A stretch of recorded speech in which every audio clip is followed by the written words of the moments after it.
Theorem 1 chapter 4ல் உள்ளது ராமா. பேசிக் proportionality theorem. அதுதான் PPT அப்படின்னு சொல்லுவாங்க. ஃபஸ்ட்டு லெட்டரு இந்த இருக்கு பார்த்துக்க, பிபிடி. இதுதான் இதுக்கு அர்த்தம். இதைத்தான் இங்கே இப்படி சொல்கிறது. இல்லைனா தேல்ஸ் தியரம் சொன்னாலும் சரி, தாலஸ் தியரம்னு வச்சாலும் சரி, உன்னுடைய விருப்பம். எப்படின்னா வச்சுக்க, ஏதாவது ஒன்று கேட்பா வார்த்தை. ஸ்டேட்மெண்ட்டு நம்ம படித்து எழுதணும். அந்த ட்ரையாங்கிளும் படமும் நம்ம தான் போடணும், ஃபிகரு அந்த படத்தை. A straight line drawn parallel to a side of a triangle அப்படின்னு நிறுத்திக்க. சென்டென்ஸை வாசிக்க மனப்பாடம் பண்ணால் அப்படி பண்ணணும். ஒரு ட்ரையாங்கிளில் ஏதோ ஒரு சைடுக்கு பேரலாக ஒரு லைன் வரைகிறோம் அப்படின்றதான் இதோட நிற்கிது. அந்தோட நிற்கிது ஆஃப் எ ட்ரையாங்கிள் அப்படின்ட்டு. ஒரு லைன் பேரலாக வரைகிறோம், எந்த சைடு வேணால் வரையலாம். இதுக்கு வந்து கீழே பிசிக்கு பேரலாக டி வரைஞ்சிருக்கு. பிசிக்கு பேரலாக டி வரைஞ்சிருக்கு. பிசிக்கு பேரலாக டி வரைஞ்சிருக்கு. அந்த லைனு இன்டர்செக்டிங் அதர் டூ சைட்ஸ்னா இந்த ஏபியவும் ஏசியவும் மீட் பண்ணுது. எந்த இடத்துல மீட் பண்ணுதுன்னா டிஇ அப்படின்ற இடம். அந்த இருக்கு பாரு, other two sides divides in the same ratio அப்படின்றது. அதர் மற்ற பக்கங்களை வந்து சம விகிதத்தில் பிரிக்கும் அப்படின்னு சொல்லுவாங்க. மற்ற பக்கங்களை என்ன செய்ய சம விகிதத்தில் பிரிக்கும் அப்படின்னா AD by DB equal to இந்த ஏஇ பை இசி அப்படின்னு சொல்லுவாங்க. சொல்கிறத கவனிச்சுக்க. அந்த கோடு பிரிக்குதுல, பிரிக்கையில் ஏடி பை டிபி அது ஒரு ஆன்சர் வரும். ஏடியவும் டிபியும் டிவைட் பண்ணால் ஒரு ஆன்சர் வரும். அதுவும் AE by EC, AE by EC divide பண்ணால் ஒரு ஆன்சர் வரும். ரெண்டு ஆன்சர் சமம் அப்படின்னு அர்த்தம், ஈக்குவல்னு அர்த்தம். அதான் சேம் ரேஷியோன்னு சொல்லுவாங்க, சம விகிதத்தில் பிரிக்கும். கொஞ்சம் கவனி, பொறுமையாக செஞ்சுக்கோ, சரியா? இதில் பார்த்துக்கோ. ஃபஸ்ட்டு ஒன்று அதில் கிவன் கொடுத்துருக்கா அப்படின்னு பாரு. ஃபஸ்ட்டு ஒன்று கிவன் அப்படின்னு கொடுத்துருக்கான்னு பார்த்துக்கோ.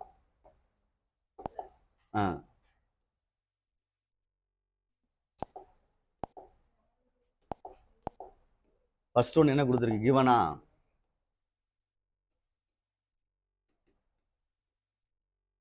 கிவன் அப்படின்னு சொல்கிறான். கிவன்னா கொடுக்கப்பட்டது. கொடுக்கப்பட்டதுன்னா இன் ட்ரையாங்கிள் ஏபிசி. தம்பி என்னது? இன் ட்ரையாங்கிள் ஏபிசியில் பிசி பேரல் என்னது? டிஇ அப்படின்னு எழுதிக்கலாம். பிசி பேரல் என்னது? டிஇ அப்படின்னு எழுதிக்கலாம். கொடுக்கப்பட்ட முக்கோணத்தில் அது ரெண்டுன்னு இன் ட்ரையாங்கிள் ஏபிசி பாயிண்ட்டை எழுதியிருக்காக நான் டைரெக்டாக சொல்கிறேன், சரியா? இங்கே பாரு, பொறுமையாக நிதானமாக பார்த்துக்கோ. இது ஒரு முக்கோணம்டா. இன் ட்ரையாங்கிள்னா முக்கோணம் ஏபிசி. கமா போட்டுட்டு, சரியான்னு பார்த்துக்க.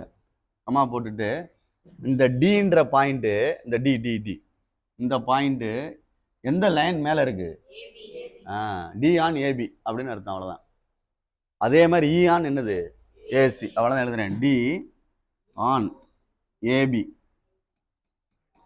அண்டு இல்லை பாயிண்ட் ஆன் ஏபின்னு எழுதலாம், உன்னோட விருப்பம் தான், சரியா? D point on AD AB and என்ன பாட்டு இ பாயிண்ட்டு ஆன் ஏசி.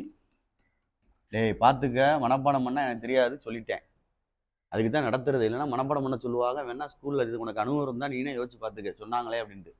நான் நடத்திடுவேன் முடிஞ்ச அளவுக்கு, அதனால சொல்கிறேன். முக்கோணம் ட்ரையாங்கிள் ஏபிசியில் ஏபின்ற பக்கத்தில் உள்ள பாயிண்ட்டு டி, ஏசின்ற பக்கத்தில் உள்ள பாயிண்ட்டு, அதைத்தான் சென்டென்ஸில் எழுதியிருக்கேன். அடுத்து டூ ப்ரூவ்னு எழுதுறேன், நிரூபிக்க வேண்டியது. தமிழில் நிரூபிக்க வேண்டியது அப்படின்னு அர்த்தம். என்ன சார் நிரூபிக்கணும் அப்படின்னா, இந்த 3 மாதிரி இப்படி போட்டுக்க, 3 மாதிரி இந்த இப்படி போட்டுக்கிட்டீங்கன்னா அதுதான் சேம் ரேஷியோன்னு அர்த்தம். இந்த இங்கே சொன்னது எப்படின்னா, அந்த 3 வாசிக்கிறோம், ஏடி பை கீழே அப்படியே வாசிக்கிறோம் டிபி. அதே மாதிரி அங்கிட்டு ஏஇ பை இசி. ஈசி டே 3 மாதிரி போட்டிருக்கேன், சரியான்னு பார். இதுதான் ஆன்சர். இதுதான் ஆன்சர்னா இதைத்தான் நான் ப்ரூவ் பண்ணணும், கடைசியில் கொண்டு வந்து காட்டணும்.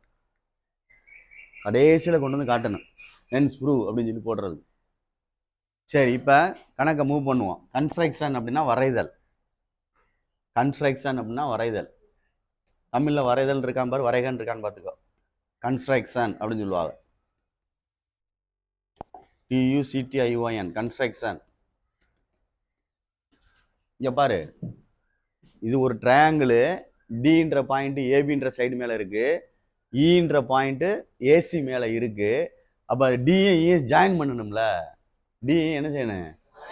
அப்ப ஜாயின் எழுதிக்கலாம். ஜாயின் டிஇ parallel டு என்னது? பிசி. இல்ல பிசி parallel டு டிஇ, எப்படியும் எழுதிக்கலாம். ஜாயின் டியை ஜாயின் பண்ணிட்டேன், அது எதுக்கு பேரலா இருக்கு? பிசிக்கு பேரலா இருக்கு. இதுதான் கன்ஸ்ட்ரக்ஷன். கன்ஸ்ட்ரக்ஷனா வரைதல், எக்ஸ்ட்ரா வரைஞ்சது. சொல்றத கவனிச்சுக்க, ரைட்டா? நெக்ஸ்ட் ப்ரூஃபுக்கு வர்றேன். ப்ரூஃப் வரையில பார்த்து நிதானமா செஞ்சுக்க. ஒரு டேபிள் மாதிரி போட்டு தான் செய்ய முடியும், சரியா? பார்த்துக்க.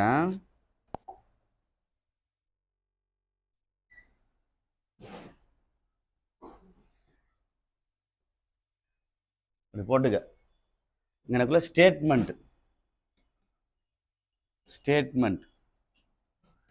ரீசன், இது காரணம் சொல்லுவாங்க. இதுக்கு என்ன சொல்லிருக்காங்க? கூற்றுவான்னு பார்த்துக்க. கூற்று காரணம் அப்படின்னு தமிழ்ல சொல்லுவாங்க. இப்போ பொறுமையா ஹேண்டில் பண்ணு. திருப்பி சொல்லிட்டேன், ஈஸி தான், ஒன்றும் பிரச்சனை கிடையாது, ஈஸி தான். ஆனால் உனக்கு தெரிஞ்சிருக்கணும். இந்த படத்தை சைடில் சும்மா போட்டுக்கிறேன். ஏ பி சி டி இ. உனக்குலாம் 1, இங்கே 2, சாரி 1, இங்கே 2, இங்கே 2, இங்கே 3. கரெக்டாக போட்டிருக்கேன் பார்த்துக்கோ. கரெக்டாக போட்டிருக்கேன் பார்த்துக்க. அதை வச்சு தான் படம் வரைய முடியும், இதை எழுத முடியும். ரைட்டா தப்பா? யாரா கத்துறது? கரெக்டான்னு பார்த்துக்கோ. சரி கவனி. எனக்குள்ள நான் எழுதுறது எப்படி எழுதுறேன்னு பாடுறாமா? டேய், எப்படி எழுதுறேன்னு பாரு. அது மாதிரி நீ எழுது, சொல்றத கேளு, சரியா? அப்புறம் தப்பா எழுதிட்டீங்கன்னா பூச வாங்காத. முதல்ல இந்த 1ன்றதுக்கு எழுத போறேன். இந்த பார் 1, இந்த ஆங்கிள் 1க்கு எழுதுறேன். எப்படி எழுதுறேன்னு பாரு. எப்பயுமே ஆங்கிள் வந்து நடுவில் இருக்கணும். அந்த ஆங்கிள் லெட்டர் இருக்குல்ல, அது நடுவில் இருக்கணும். 1 இந்த இருக்கு, இது இந்த இருக்கு. நான் ஃபர்ஸ்ட் மேலே உள்ளது எடுக்கிறேன், பெரிய triangle A B C. B வந்து நடுவில் தானே இருக்கு. அப்போ நான் எழுதுறேன் ஆங்கிள் ஏபிசி ஈக்குவல் டு அந்த 1க்கு எழுதணும் ஏடிஇ. ஏடிஇ அவ்வளோதான். புரியுதான்னு பார்த்துக்க. இது ரெண்டுமே, இந்த ரெண்டுமே ஒரே சைடில் தான் இருக்கு. அப்போ கரஸ்பாண்டிங் ஆங்கிள்னு சொல்லுவாங்க. ஒரே சைடில் இருந்தால் கரஸ்பாண்டிங் ஆங்கிள், ஒத்த கோணங்கள் அப்படின்னு சொல்றது. கரஸ்பாண்டிங் ஆங்கிள்ஸ் ஆர் ஈக்குவல் அப்படின்னு எழுதணும். கரஸ்பாண்டிங் ஆங்கிள்ஸ் ஆர் ஈக்குவல் அப்படின்னு எழுதணும். இது 1 எழுதியிருக்கேன். அடுத்து இந்த 1 எழுதின மாதிரி அந்த 2 எழுத போறேன். 1 எழுதின மாதிரி 2 எழுத போறேன். அப்ப அந்த சைடுல இருந்து இப்படி வரணும். ஏசிஇ, ஏசிஇ, ஏஇ, ஏசிபியா, ஏசி பி. அதே மாதிரி ஏஇ டி பார்த்துக்க. ஏஇ டி அதே 2 தான். இதுவும் ஒரே சைடில் உள்ளதான். கரஸ்பாண்டிங் ஆங்கிள் தான். Corresponding angles are equal.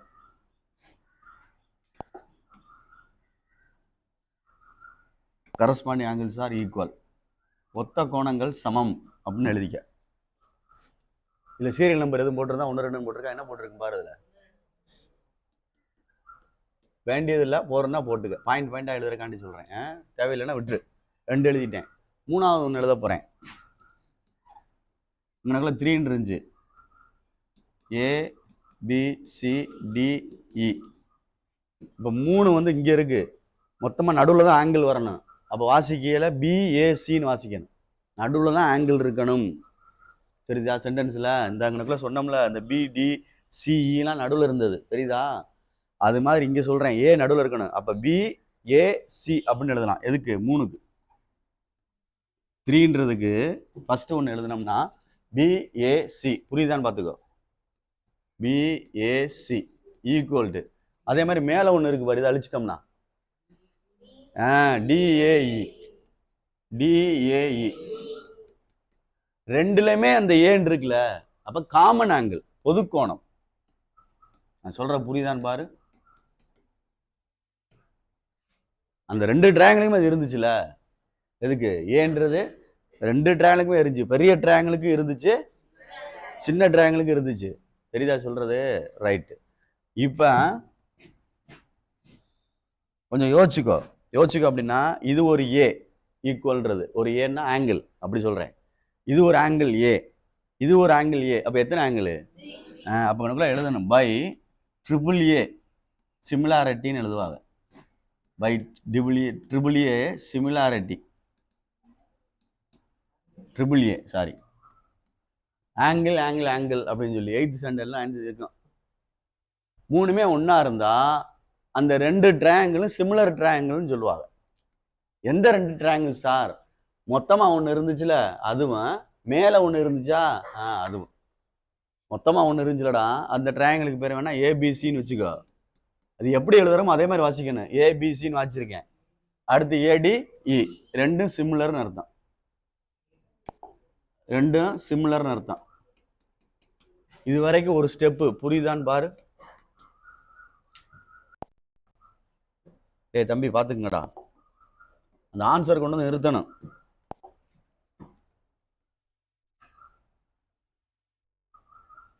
சரி, இப்போ அந்த ட்ரையாங்கிள்மா பார்த்துக்கோ. அடுத்த ஸ்டெப்புக்கு வர்றேன். ஏ பி சி டி இ எழுதிட்டேன்.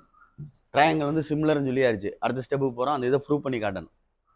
இங்கே பாரு, நான் என்ன செய்யறேன்னு பாரு. இப்படி அம்புக்குறி போடுறேன். இப்படி அதே மாதிரி நான் இங்கிட்டு போடணும். இங்கிட்டு எப்படி போடுறோமோ அதே மாதிரி போடணும்.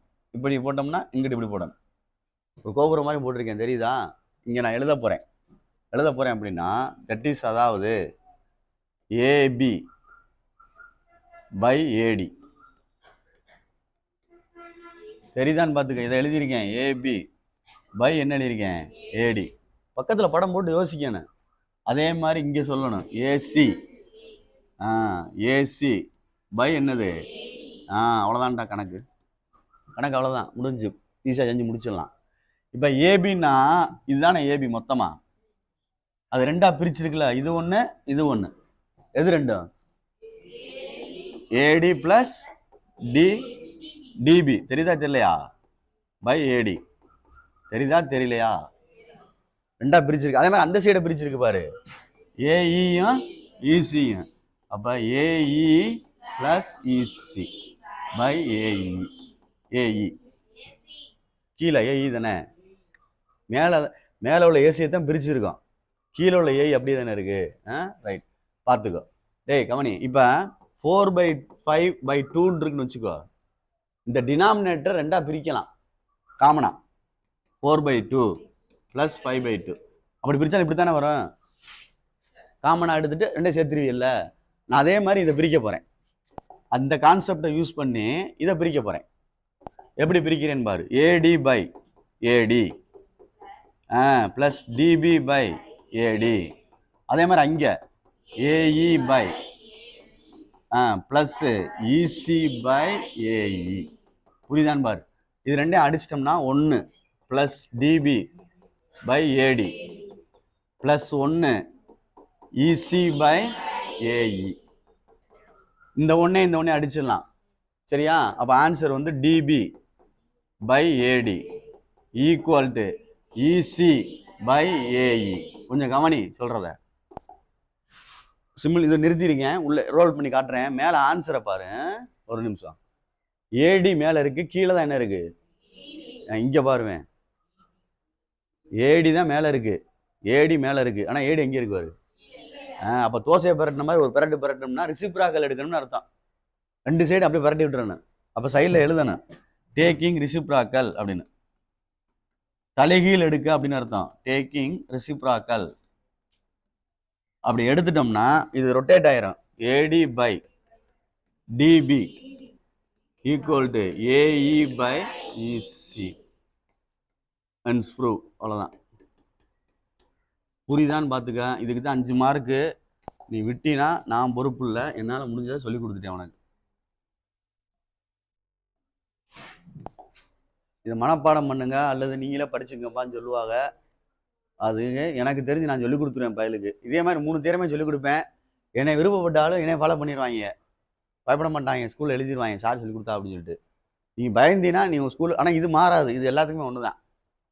பித்தாக்கரஸ் தியரம் மாற்றி தான் சொல்லுவோம். ஏன்னா ஈஸியான வழி என்னமோ அதை கண்டுபிடிச்சி சொல்கிறது சொல்லிக் கொடுக்குறக்காண்டி.